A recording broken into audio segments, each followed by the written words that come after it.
বিসমিল্লাহির রহমানির রহিম। শুভ সকাল শিক্ষার্থীবৃন্দ, আশা করি তোমরা সবাই ভালো আছো। ন্যাশনাল কলেজের পক্ষ থেকে তোমাদেরকে জানাই শুভ সকাল। তো গত ক্লাসের ন্যায় আজকে আমি শুরু করতে যাচ্ছি চতুর্থ অধ্যায় আর্থিক বিশ্লেষণ। তো গত ক্লাসে আমি নগদ প্রবাহ বিবরণী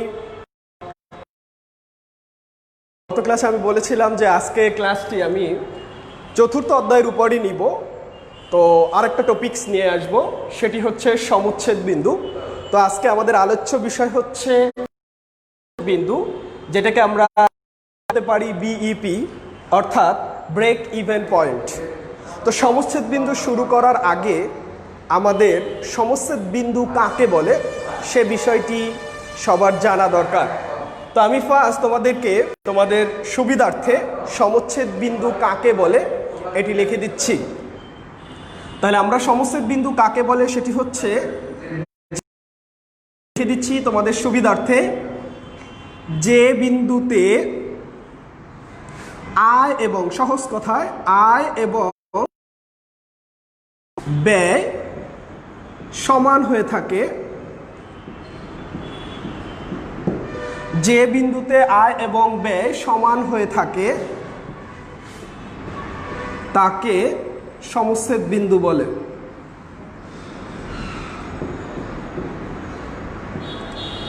অর্থাৎ যে কোনো প্রতিষ্ঠান যদি ব্যবসা শুরু করে সেক্ষেত্রে তার যদি আয় এবং ব্যয় দুটি সমান হয়ে যায়, তখন যে বিন্দুতে মিলিত হয় ওই বিন্দুকে আমরা বলতে পারি সমচ্ছেদ বিন্দু। যদি আমি তোমাদেরকে এটাকে যদি আমি একটা রেখার মাধ্যমে দেখাই বা চিত্রের মাধ্যমে দেখাই, তাহলে আমি একটু খুব সহজে আমি এখানে দেখাচ্ছি আসলে কিভাবে এই পরিণত হয় বা ব্রেক ইভেন বিন্দুতে সমানভাবে অবস্থান করে। তো দেখো, এখানে যদি আমি বিক্রয়ের পরিমাণ ধরি, এখানে মোট আয় ব্যয় ধরি, অর্থাৎ এখানে মনে করো আয় ব্যয় হিসাবে ধরতে পারি, আর এখানে হচ্ছে আমি বিক্রয় হিসাবে ধরতে পারি। অর্থাৎ এক্ষেত্রে দেখো, এই যে আমি তো এখন এই যে বিন্দুটা, অর্থাৎ এই যে মাঝখানে যে বিন্দুটায় পরিণত হয়েছে, অর্থাৎ এই ক্ষেত্রে আমরা সাধারণভাবে যেটি বলে থাকি, অর্থাৎ এখানে আয় এবং ব্যয় দুটি কি হয়ে থাকবে, সমান হয়ে থাকবে, সেটা বলবো ব্রেক ইভেন পয়েন্ট, অর্থাৎ সমচ্ছেদ বিন্দু। ব্রেক ইভেন পয়েন্ট আসলে কিভাবে পরিণত হয়, কিভাবে আমরা গাণিতিকভাবে বিশ্লেষণ করে আমরা এটি দেখাবো। তো চলো আমরা আমাদের এই সমচ্ছেদ বিন্দু, যেটা আমাদের পরীক্ষায় আসে, এখানে ক নম্বর কোশ্চেন হিসাবে এটা আসতে পারে, সেজন্য তোমাদেরকে লিখে দিয়েছি। এরপরে আমরা যদি বলি যে এটার গাণিতিকভাবে এটা, সেজন্য আমাদের উদ্দীপক দেখতে হবে, তারপরে সমচ্ছেদ বিন্দু করতে হবে। তার আগে আমাদের সমচ্ছেদ বিন্দু নির্ণয়ের সূত্র জানতে হবে। তো সমচ্ছেদ বিন্দু নির্ণয়ের কয়টি সূত্র আছে? দুটি সূত্র আছে। ফার্স্ট হচ্ছে সমচ্ছেদ বিন্দু এককে নির্ণয় করা যায়, দ্বিতীয় হচ্ছে সমচ্ছেদ বিন্দু টাকায় করা যায়। দুটি সূত্রই লিখে দিব যে সমচ্ছেদ বিন্দু এককে বললে আমরা কোন সূত্রটি ব্যবহার করব, আর সমচ্ছেদ বিন্দু টাকায় বললে তখন কোন সূত্রটি ব্যবহার করব। তো এক্ষেত্রে আরেকটু কথা, যে আমার সময় বলা থাকবে সমচ্ছেদ বিন্দু নির্ণয় করো, তার মানে এখানে একক এবং টাকায় কোনোটি বলা নেই। যদি একক এবং টাকা না থাকে সেক্ষেত্রে দুটি বের করতে হবে, অর্থাৎ এককেও বের করতে হবে, টাকাও বের করতে হবে। তো চলো আমরা সমচ্ছেদ বিন্দু নির্ণয়ের যে দুটি সূত্র, একটা হচ্ছে একক নির্ণয়ের সূত্র আর হচ্ছে টাকায় নির্ণয় করার সূত্র, সেই সূত্রটি আমি তোমাদেরকে দেখাবো, তারপরে আমরা অঙ্কে চলে যাব। তো দেখো, আমি সূত্রগুলো একটু লিখে দিচ্ছি, সবাই একটু লিখে নিবে। তো সমচ্ছেদ বিন্দু আমি সংক্ষেপে এখানে লিখলাম বিইপি, ইভেন পয়েন্ট। তো এখন যদি তোমাকে বলে সূত্রে এককে নির্ণয় করো, সেক্ষেত্রে আমি সূত্রটা কিভাবে ব্যবহার করব? তো একক নির্ণয় সূত্র, দেখো আমি সূত্রটা লিখে দিচ্ছি। সূত্রটি হচ্ছে এরকম, স্থির ব্যয় বা স্থায়ী ব্যয়। স্থির ব্যয় অথবা স্থায়ী ব্যয় একই কথা। তো স্থির ব্যয় ডিভাইডেড একক প্রতি বিক্রয় মূল্য একক প্রতি বিক্রয় মূল্য, একক প্রতি বিক্রয় মূল্য মাইনাস একক প্রতি পরিবর্তনশীল ব্যয়, একক প্রতি পরিবর্তনশীল ব্যয়।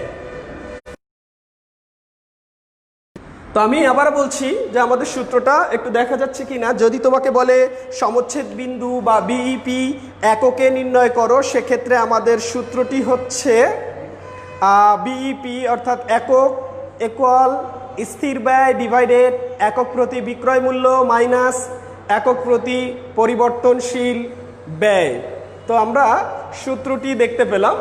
তো এটা যদি বলে বিইপি একক নির্ণয়ের সময়, তখন আবার যদি তোমাকে বলে বিইপি অর্থাৎ সমচ্ছেদ বিন্দু টাকায় বের করো, তখন আমি কিভাবে বের করব? টাকা যদি বলে, সেক্ষেত্রে আমার সূত্রটা কি হয়ে যাবে? দেখো, আমি যদি একক বের করতে পারি তাহলে কিন্তু আমার টাকায় বের করা খুবই সহজ হয়ে যাবে। তো আমি যদি লিখি এরকম যে সমচ্ছেদ বিন্দু যেটা একক বের করেছি এটার সাথে সমচ্ছেদ বিন্দু একক যেটা আমরা এইমাত্র বের করলাম, সমচ্ছেদ বিন্দু যেটা আমি একক বের করেছি, এই এককের সাথে একক প্রতি বিক্রয় মূল্য গুণ করে দিব। একক প্রতি বিক্রয় মূল্য। তো দেখো, সমচ্ছেদ বিন্দু এককে নির্ণয় করতে আমাদের সূত্রটা কি? স্থির ব্যয় ডিভাইডেড একক প্রতি বিক্রয় মূল্য মাইনাস একক প্রতি পরিবর্তনশীল ব্যয়। এরপর টাকায় নির্ণয় করতে বলে, সেক্ষেত্রে সমচ্ছেদ বিন্দু একক ইন্টু একক প্রতি বিক্রয় মূল্য। ওকে, এই দুটি সূত্র হচ্ছে সমচ্ছেদ বিন্দু নির্ণয়ের সূত্র। আমরা দেখতে পাই এই দুটি সূত্র আমরা দেখব। এরপরে দেখো, আমরা অঙ্কে চলে যাব যে সমচ্ছেদ বিন্দু একক কিভাবে নির্ণয় করে এবং টাকায় কিভাবে নির্ণয় করে। তো এটি দেখাবো। তো চলো আমরা একটা উদ্দীপক লিখব, এরপরে আমরা অঙ্কে চলে যাব।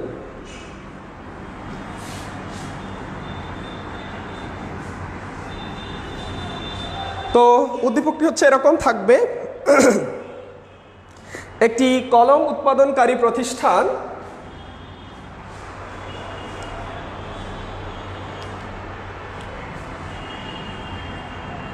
একটি কলম উৎপাদনকারী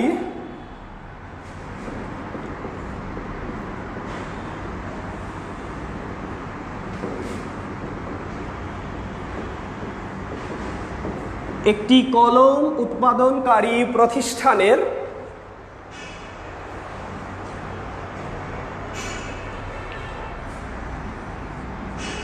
একক প্রতি বিক্রয় মূল্য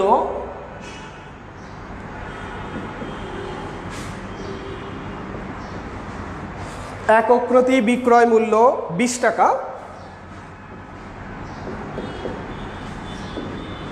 একক প্রতি পরিবর্তনশীল ব্যয়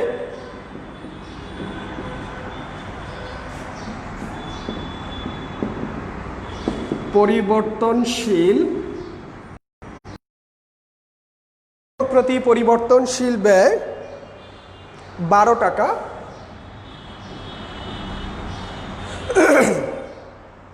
এবং স্থির ব্যয়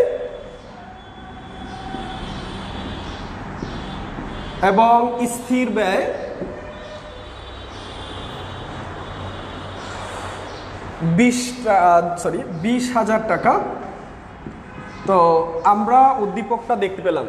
উদ্দীপকটা হচ্ছে, তো আমি আবার বলছি, একটি কলম উৎপাদনকারী প্রতিষ্ঠানের একক প্রতি বিক্রয় মূল্য 20 টাকা, একক প্রতি পরিবর্তনশীল ব্যয় 12 টাকা এবং স্থির ব্যয় 20,000 টাকা। তো দেখো, এখানে বিভিন্ন নাম থাকতে পারে। একক প্রতি বিক্রয় মূল্য এটাই থাকে নাম।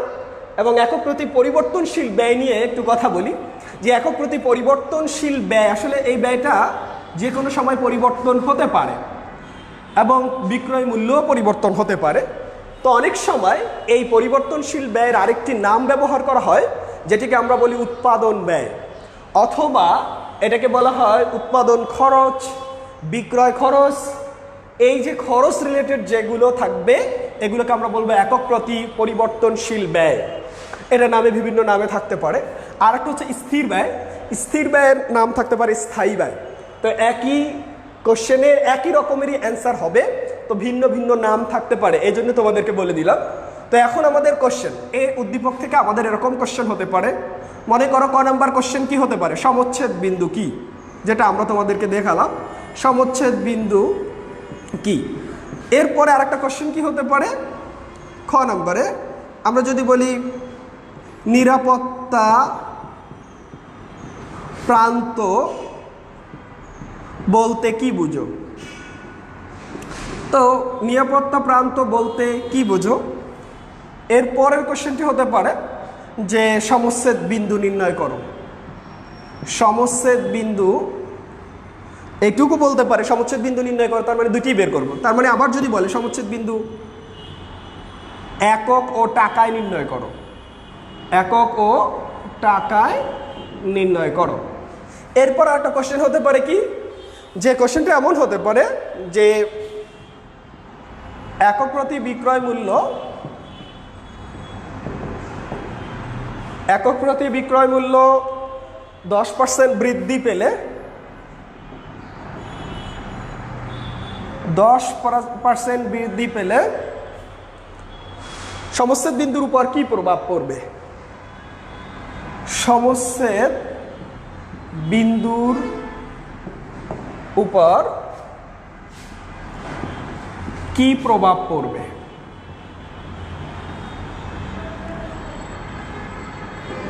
আচ্ছা, তো এটা আমাকে দেখাতে বলছে। তাহলে আমরা চারটি কোশ্চেনই আমরা দেখতে পেলাম। চারটি কোশ্চেন কি কি আমি আবার বলছি।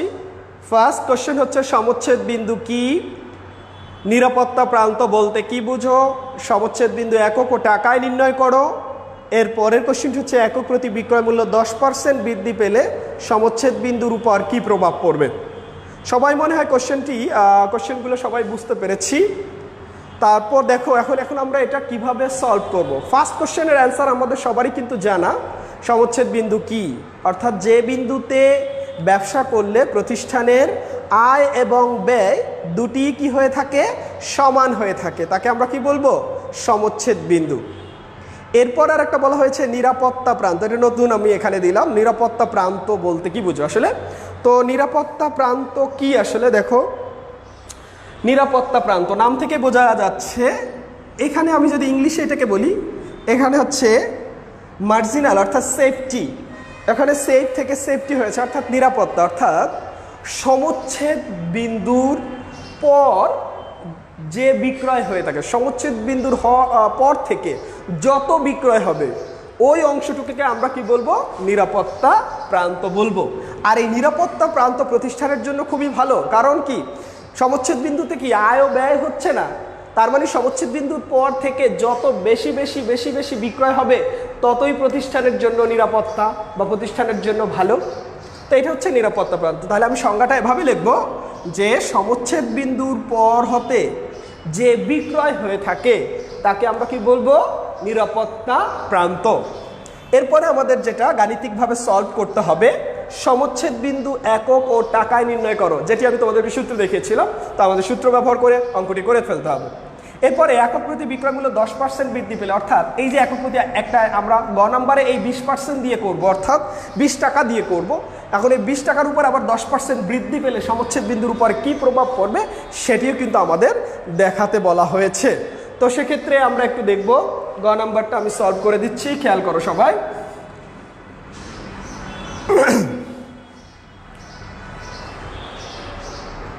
তো দেখো আমাদের ফার্স্ট আমরা সমচ্ছেদ বিন্দু এককে বের করব। সমচ্ছেদ বিন্দু একক, তো সমচ্ছেদ বিন্দু একক আমরা নির্ণয় করব। আচ্ছা, তোমরা কে কে জয়েন করেছো? নাজমা আক্তার, আচ্ছা, সানজানা মনি, ওয়ালাইকুম আসসালাম, আরও অনেকে আছো। আচ্ছা, যাই হোক পরে দেখছি। সমচ্ছেদ বিন্দু যেটাকে আমরা একক নির্ণয় করব, আমাদের সূত্রটা কি কি? সূত্রটা হচ্ছে স্থির ব্যয়, স্থির ব্যয়, আমাদের সূত্রটা একটু খেয়াল করি। স্থির ব্যয়, তারপরে কি একক প্রতি বিক্রয় মূল্য ডিভাইডেড একক প্রতি বিক্রয় মূল্য মাইনাস একক প্রতি পরিবর্তনশীল ব্যয় পরিবর্তনশীল ব্যয়। তো আমরা দেখতে পেলাম সূত্রটা স্থির ব্যয় ডিভাইডেড হচ্ছে কি একক প্রতি বিক্রয় মূল্য ডিভাইডেড একক প্রতি বিক্রয় মূল্য মাইনাস একক প্রতি পরিবর্তনশীল ব্যয়। আচ্ছা, এখন আসো এই যে আমাদের স্থির ব্যয় আছে, তো স্থির ব্যয় আমাদের কোশ্চেনে কিন্তু দেওয়া আছে, আমরা একটু দেখে লিখবো, তোমরা সবাই বুঝতে পারছো যে আমার কোশ্চেনের লাস্টে বলা ছিল স্থির ব্যয় কত টাকা, 20,000 টাকা। তো আমরা এই 20,000 টাকা লিখবো স্থির ব্যয়। ওকে, তারপরে দেখো একক প্রতি বিক্রয় মূল্য সরাসরি দেওয়া আছে কত টাকা, 20 টাকা এখানে, এবং একক প্রতি পরিবর্তনশীল ব্যয় দেওয়া আছে কত, 12 টাকা। খুবই সহজ, এখানে সব মানগুলো দেওয়া আছে, জাস্ট আমরা সূত্র লিখে মানগুলো বসিয়ে দিব, তাহলে আমাদের অঙ্ক হয়ে যাবে। তো দেখো এখানে আমাদের সূত্রটি কি, অর্থাৎ 20,000 এখানে এটাকে ডিভাইড করতে হবে, অর্থাৎ 20 থেকে 12 গেলে আমাদের কত থাকে, 8 থাকে। তো এখন এখানে তোমরা যদি ক্যালকুলেশন করো তাহলে আমাদের কত বের হবে দেখো, অর্থাৎ 2500। এখন এই সূত্রে আমরা একক যেহেতু, তাহলে আমরা এটা কি একক, আমরা সূত্র কি লিখতে হবে, অর্থাৎ অ্যান্সারও আমরা একক লিখব, কারণ আমাকে একক বের করতে বলছে। তো আমরা সবাই কি বুঝতে পেরেছি? তো সমচ্ছেদ বিন্দু একক, স্থির ব্যয় ডিভাইডেড একক প্রতি বিক্রয় মূল্য মাইনাস একক প্রতি পরিবর্তনশীল ব্যয়। তো আমরা মান বসালাম, স্থির ব্যয় 20,000, একক প্রতি বিক্রয় মূল্য আমাদের আছে 20 টাকা, এবং পরিবর্তনশীল ব্যয় দেওয়া আছে 12 টাকা। লিখলাম মান কত হলো, 2500 একক। এটা আমরা বুঝতে পেরেছি। তো এখন আমি কি বের করব, সমচ্ছেদ বিন্দু টাকা কিভাবে বের করতে হয় সেটা দেখব। আমি এটি মুছে ফেললাম। তো এখন এই এককের জায়গায় আমরা কি দিব, শুধু টাকায় কিভাবে বের করতে হয় সেটা দেখব।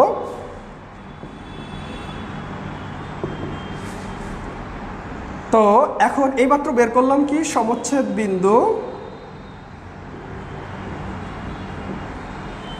এককে বের করেছি, এটির সাথে গুণ করতে হবে একক প্রতি বিক্রয় মূল্য। দেখো সমচ্ছেদ বিন্দু একক, তার মানে এর আগে যে কোশ্চেনটা করেছি বা প্রশ্নটা সলভ করেছি, এখানে কিন্তু আমরা একটা অ্যান্সার পেয়েছিলাম। অ্যান্সারটি কত ছিল, 2500। এটির সাথে গুণ করবো, একক প্রতি বিক্রয় মূল্য আমাদের কত দেওয়া আছে, 20 টাকা দেওয়া আছে। তো এটি গুণ করলে কিন্তু আমাদের টাকাটা বের হয়ে যাবে। তো আমাদের টাকাটা বের হলে কত হয়, 50,000। তো 50,000 অবশ্যই কিসে লিখতে হবে, টাকায় লিখতে হবে। ঠিক আছে, তাহলে আমরা গ নাম্বার কোশ্চেনটি সলভ করে ফেললাম। একটা হচ্ছে একক এবং টাকায়। টাকার সূত্র হচ্ছে সমচ্ছেদ বিন্দু একক ইন্টু একক প্রতি বিক্রয় মূল্য। তো 2500 গুণ হচ্ছে 20, তাহলে আমরা গুণ করলে 50,000 টাকা হয়। এটাই হচ্ছে আমাদের সমচ্ছেদ বিন্দুকে। তো সমচ্ছেদ বিন্দু টাকা এবং এককে নির্ণয় করেছি। এরপরে আরেকটা কোশ্চেন ছিল, কি কোশ্চেন ছিল, যে আমাদের একক প্রতি বিক্রয় মূল্য যা আছে ওটা তো আছে, ওইটার সাথে আরও 10% যদি বৃদ্ধি পায় সেক্ষেত্রে সমচ্ছেদ বিন্দুর উপরে কি প্রভাব পড়বে। এখানে উদ্দীপক অনুযায়ী যে ইনফরমেশনগুলো দেওয়া আছে সে অনুযায়ী আমি সমচ্ছেদ বিন্দু বের করেছি একক এবং টাকা, সেটি এক ধরনের হয়েছে। এখন বৃদ্ধি পেলে কি আসলে কি পরিবর্তন হবে কি হবে না সেটি আমাকে দেখাতে বলছে। তো দেখি আমরা পরিবর্তন হয় কি না। তো আমি ফার্স্টই লিখবো এরকম, 10% বৃদ্ধিতে একক প্রতি বিক্রয় মূল্য, 10% বৃদ্ধিতে একক প্রতি বিক্রয় মূল্য কি হবে, অর্থাৎ আগে আমাদের কত ছিল, 20 ছিল, ঠিক আছে। আর এই যেহেতু বৃদ্ধি পেয়েছে, বৃদ্ধি পেলে কি হয়, প্লাস, তার মানে এখানে এই 20-এর উপরে কত পার্সেন্ট ধরবো বলো, 10%। ওকে, তো এখানে 10% যেহেতু বৃদ্ধি পেয়েছে, তার মানে আগে তো 20, এখন অনেক সময় ধরবে, অনেকেই বলবে 20% মানে 20-এর উপরে 10%, তাই না, এটা হচ্ছে 20 তো আগেই ছিল, ওটার উপরে আবার কত 10% বৃদ্ধি পেয়েছে। তার মানে 20 প্লাস এটার উপরে যদি আমি 10%, তার মানে কত 2 টাকা। তার মানে কত আসবে 2 টাকা, অর্থাৎ 22। অর্থাৎ এখানে আমাদের 10% বৃদ্ধিতে একক প্রতি বিক্রয় মূল্য কত হবে 22 টাকা হবে। তো আমরা বৃদ্ধিটা দেখালাম কত 22 টাকা। তার মানে এখন যদি আমি সমচ্ছেদ বিন্দু টাকায় বা এককে বের করি, সেক্ষেত্রে বিক্রয় মূল্য 20 টাকা ধরবো না, কত ধরবো 22 টাকা ধরবো, কারণ আমার কোশ্চেনে বলছে 10% বৃদ্ধিতে একক প্রতি বিক্রয় মূল্য। তাহলে আমরা কি বুঝতে পেরেছি? ওকে, তো আমরা 10% বৃদ্ধিতে যেটা হয়েছে, তাহলে আমরা এইটা ফার্স্ট লিখে নিব, দেন আমাদের এই সমচ্ছেদ বিন্দু একক এবং টাকায় বের করতে হবে। তো এখানে আমি লিখে সমচ্ছেদ বিন্দু টাকায়, সমচ্ছেদ বিন্দু একক, তো আবারও ওই এককের সূত্র আমাদের লিখতে হবে, স্থির ব্যয় একক প্রতি বিক্রয় মূল্য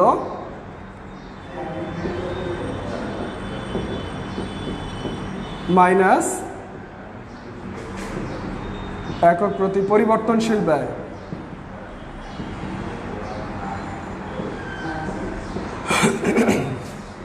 তাহলে দেখো স্থির ব্যয় আমাদের আগে যা ছিল তাই কত হবে 20,000।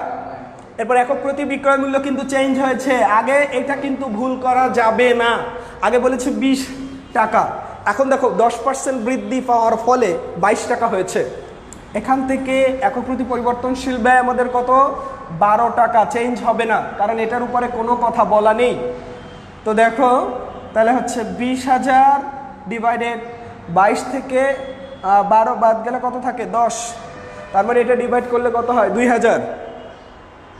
তাহলে আমরা দেখতে পাচ্ছি এখানে কত হয় 2000 একক। দেখো আমি কিন্তু সহজেই একটা প্রভাব দেখাতে পারি। দেখো আগের অঙ্কটায় তুমি যদি খেয়াল করো, সমচ্ছেদ বিন্দু একক যখন আমি নির্ণয় করেছিলাম, সেক্ষেত্রে আমার একক কত হয়েছিল 2500 একক হয়েছিল। এখন এই 10% বিক্রয় মূল্য, একক প্রতি বিক্রয় মূল্য 10% বৃদ্ধি পাওয়ার ফলে কিন্তু সমচ্ছেদ বিন্দু এককের উপর একটা প্রভাব পড়েছে, অর্থাৎ সমচ্ছেদ বিন্দু একক কমে গেছে। অর্থাৎ আগে ছিল 2500, এখন হয়েছে কত 2000। ওকে, তাহলে আমরা এই এককের পরিবর্তনটা দেখলাম, এরপর আমরা টাকায় পরিবর্তন কিভাবে হয় সেটা দেখব। তো টাকায় পরিবর্তন কিভাবে হয় সেটা দেখব। তাহলে আমরা আবার সূত্র নতুন করে আবার লিখছি, সমচ্ছেদ বিন্দু টাকায় এটার উপরে কি প্রভাব পড়ে সেটি দেখব। তো আমাদের সূত্রটি কি ছিল, সমচ্ছেদ বিন্দু, এখানে আমি এককে লিখলাম, এটার সাথে গুণ করব একক প্রতি বিক্রয় মূল্য।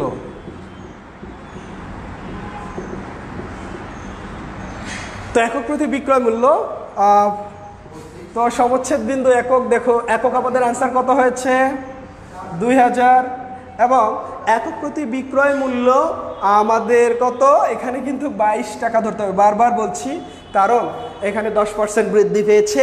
তো 22 টাকা আমি গুণ করে দিব, তাহলে আমাদের এখানে অ্যান্সার কত আসে 44,000।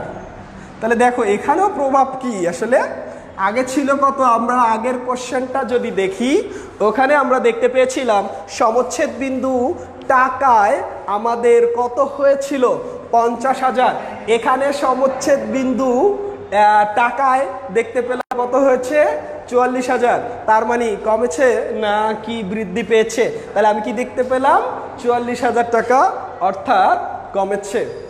তো এখন যদি তোমাকে বলে যে এটার কমেন্টস কি লিখব, মন্তব্য কি লিখব, সেক্ষেত্রে আমি এরকম দেখব, যদি একক প্রতি বিক্রয় মূল্য কি হয়ে যায় বৃদ্ধি পায়, একক প্রতি বিক্রয় মূল্য বৃদ্ধি পায়, তাহলে সমচ্ছেদ বিন্দু একক এবং টাকা হ্রাস পাবে। যদি এক্ষেত্রে আবার অন্যরকমও হতে পারে যে একক প্রতি বিক্রয় মূল্য যদি হ্রাস পেত, তাহলে কিন্তু আবার বৃদ্ধি পেত, সমচ্ছেদ বিন্দু এককও বৃদ্ধি পেত, সমচ্ছেদ বিন্দু টাকায়ও বৃদ্ধি পেত। সেক্ষেত্রে আমাদের এই জিনিসগুলো একটু খেয়াল করতে হবে। তাহলে এখানে অবশ্যই কমেন্টস দিতে হবে যে একক প্রতি বিক্রয় মূল্য বৃদ্ধি পাওয়ার ফলে সমচ্ছেদ বিন্দু টাকায় এবং এককও হ্রাস পেয়েছে। ওকে, তো আমরা এটি বুঝতে পারলাম।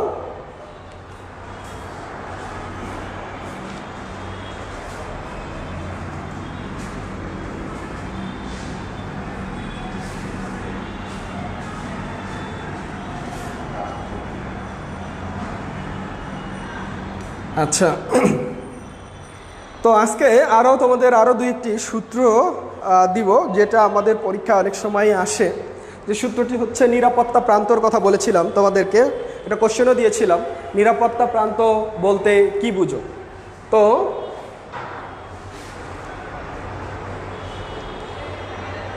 নিরাপত্তা প্রান্ত দেখো, ফার্স্ট আমরা নিরাপত্তা প্রান্ত সূত্রটা একটু লিখে নেই। নিরাপত্তা প্রান্ত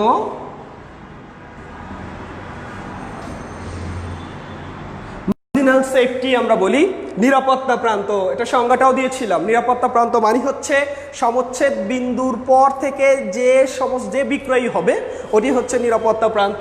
এটি প্রতিষ্ঠানের জন্য ভালো, কারণ সমচ্ছেদ বিন্দু মানে হচ্ছে আয় ব্যয় সমান, তারপর যদি বেশি হয় তার মানে প্রতিষ্ঠানের এটা আয় হবে। তো আচ্ছা, নিরাপত্তা প্রান্তর আমরা সূত্রটা লিখে দিচ্ছি। তো সূত্রটা হচ্ছে এমন যে প্রকৃত বিক্রয়, সূত্রটি হচ্ছে প্রকৃত বিক্রয় মাইনাস সমচ্ছেদ বিক্রয়।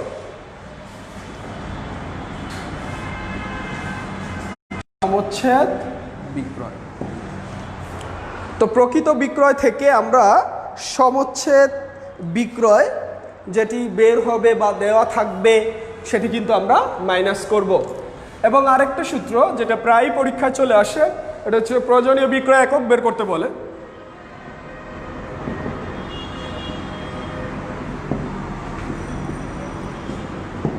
প্রয়োজনীয় বিক্রয়, তো তোমাকে যদি প্রয়োজনীয় বিক্রয় একক বের করতে বলে সেক্ষেত্রে আমাদের সূত্রটা কি, এখানে কোশ্চেন এরকম দেওয়া থাকে যে প্রতিষ্ঠান যদি 10,000 টাকা লাভ করতে চায় তাহলে কত একক পণ্য বিক্রয় করতে হবে, এমন কোশ্চেনে থাকবে। তো আমাকে সরাসরি বলবে না যে এখানে প্রয়োজনীয় বিক্রয় বের করো, তার মানে আমার বুঝে নিতে হবে। তো এখানে প্রয়োজনীয় বিক্রয় একক, এটা কিন্তু সবসময় এককে হয়। তো এটির সূত্র হচ্ছে এরকম, স্থির ব্যয়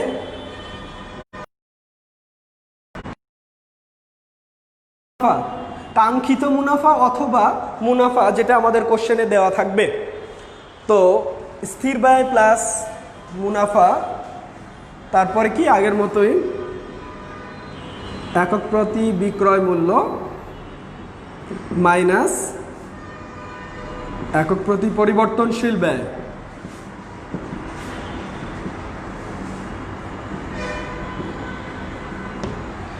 তো স্থির ব্যয় প্লাস মুনাফা ডিভাইডেড হচ্ছে একক প্রতি বিক্রয় মূল্য, বিক্রয়, আচ্ছা সমস্যা নেই।